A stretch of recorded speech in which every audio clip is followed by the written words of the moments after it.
इस red line को हुकूमत क्रॉस कर रही है। ये मैं आपको बता रहा हूँ कि ये वीडियो जो आई है, आप इसकी इन्वेस्टिगेशन करवाएं, इसके पीछे हुकूमती हाथ होगा।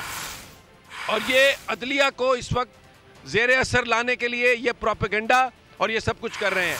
मैं लाहौर हाई कोर्ट बार के सदर इश्तियाक साहब को कहता हूँ, सुप्रीम कोर्ट बार के सदर आबिद जुबैरी साहब को कहता हूँ, पेशावर हाई कोर्ट बार के सदर को कहता हूँ, तमाम वकला को कहता हूँ कि आप उठ खड़े हों, इसलिए कि चीफ जस्टिस साहब कह रहे हैं कि आपकी रेड लाइन है। तो ये उमर अता बंदयाल साहब।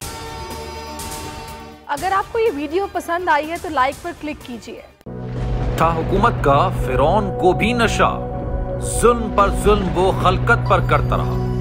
जुल्म और जबर की एक और दास्तान, हुकूमत का आजादी सहाफत पर कारीवार। सच की आवाज सिद्दीक जान को चुप कराने की कोशिश, जुल्म के खिलाफ अलम बुलंद करने वाले सहाफी भेंट चढ़ने लगे। अदालती अहकामात के बावजूद मुहिब्बे वतन सहाफी बोल न्यूज के ब्यूरो चीफ सिद्दीक जान को गिरफ्तार कर लिया गया। उफ, क्या जुल्म है। बोल इस जुल्म के खिलाफ आला अदलिया से इंसाफ का मुंतजिर है। सब्सक्राइब करें और बेल दबाएं ताकि कोई खबर रह न जाए।